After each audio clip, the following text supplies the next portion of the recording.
Hai, assalamualaikum teman-teman. Hari ini Rina mau masak kare daging sapi. Kemudian Rina mau nambahin kentang kayak gitu ya, karena di kotaknya itu kentangnya itu cuma sedikit kayak gitu. Jadi Rina inisiatif tambahin 2 kentang. Nah ini Rina mau buka, mau ngecek kayak gitu seberapa dagingnya, dan ternyata dagingnya itu cuma sedikit Besti. Dan ini lebih dominannya itu kayak keurat kayak gitu ya, tapi lembut kayak gitu, empuk kayak gitu.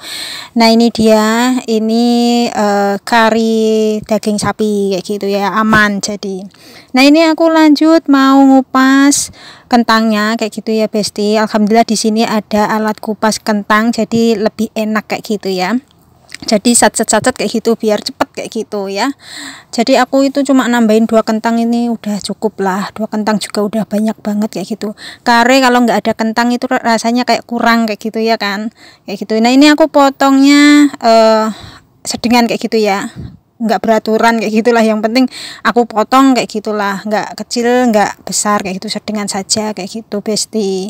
Nanti setelah selesai dipotong, Rina mau lanjut mau rendem kayak gitu ya biar nggak hitam kayak gitu. Nah ini dia Rina mau persiapan masak.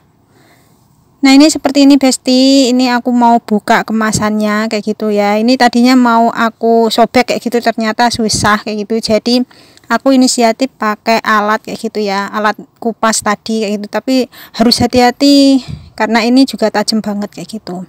Nah ini aku mau ngecek kayak gitu, dan ternyata bumbunya itu banyak banget dan harum banget Besti. Seperti ini dalamnya kayak gitu. Nah setelah ini Rina mau menumis bawang putih kayak gitu.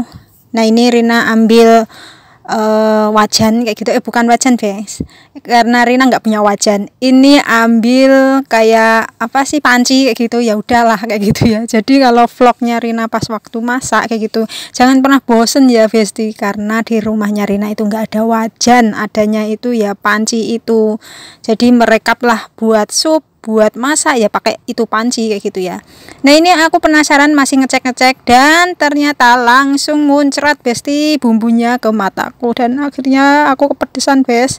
Aku itu masih penasaran, masih lihat-lihat kayak gitu isinya apa kayak gitu loh. Terus aku penasaran juga ini empuk atau keras kayak gitu, aku nyicipin satu kayak gitu, dan ternyata empuk Besti.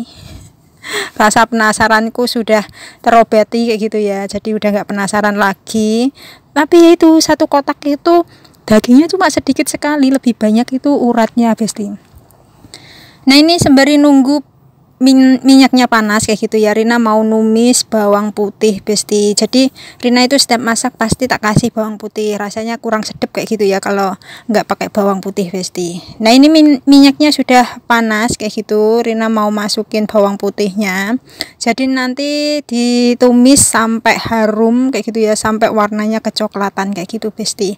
Nah ini Rina pakai api besar kayak gitu, tapi ya harus diaduk kayak gitu ya, takutnya gosong. Nah ini aku kasih jahe sedikit saja kayak gitu Besti. Ini muncrat-muncrat, jadi harus hati-hati kayak gitu ya. Nah ini diaduk-aduk sampai harum. Kemudian Rina lebih ngecilin apinya kayak gitu ya, karena warnanya juga udah mulai kecoklatan kayak gitu Besti. Nah ini karena aku tadi nyicipin, jadi rasanya tenggorokan itu kayak lengket banget, rasa kare kental banget kayak gitu, jadi aku minum dulu. Lanjut aku mau masukin kentangnya Besti. Jadi ini masih ada airnya, aku tirisin dulu kayak gitu. Setelah itu dimasukkan, ditumis-tumis sebentar aja Besti, biar agak layuan gitu ya. Jadi apinya itu sengaja aku kecilin kayak gitu, terus aku tumis-tumis kayak gitu biar agak layu Besti. Ini ekspresiku pas masak Besti ya. Nah ini jangan lupa ditumis-tumis kayak gitu ya, diaduk-aduk kayak gitu biar gak gosong kayak gitu. Setelah itu ditambahkan air, airnya dikira-kira aja ya, kalau Rina itu ngasihnya itu yang penting kentangnya itu kerendam kayak gitu. Ini agar kentangnya itu empuk kayak gitu ya, nggak keras. Kebetulan yang Rina pakai ini kentangnya kentang super kayak gitu, jadi kalau direbus dia itu nggak bakal lembek kayak gitu loh, nggak bakal hancur kayak gitu ya, tetap modelnya seperti itu tapi empuk banget kayak gitu. Rina senang banget.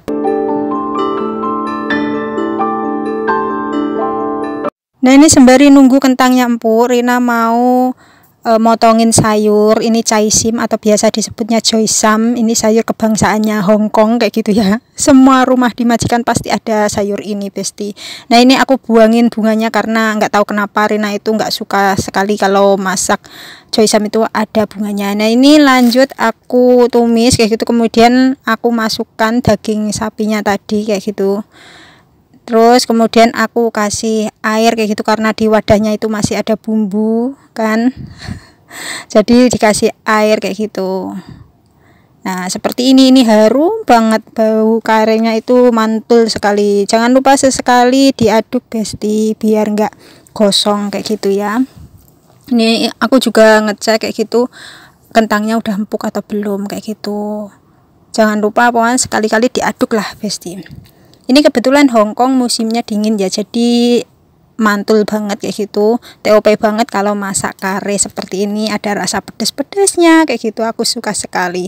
Nah ini aku lagi nirisin sayur kayak gitu. Aku sebenarnya capek guys kalau lagi proses ini ya, nyuci kayak gitu ya, karena wastafelnya itu di pojokan kayak gitu. Ya udahlah nggak apa-apa kayak gitu. Nah ini kayaknya kurang air kayak gitu ya, Rina tambahin biar nggak terlalu kontol juga kayak gitu. Nah ini aku aduk-aduk dan alhamdulillah ini udah mateng kayak gitu ya. Rina mau ngangkat kare daging sapinya ke mangkok kayak gitu ya, mau naruh ke mangkok kayak gitu. Wis ini mantap besti. Ini kentangnya empuk, dagingnya juga udah empuk kayak gitu. Nah ini aku masukkan ke mangkok kayak gitu ya, seperti itu besti. Kuahnya itu kental banget.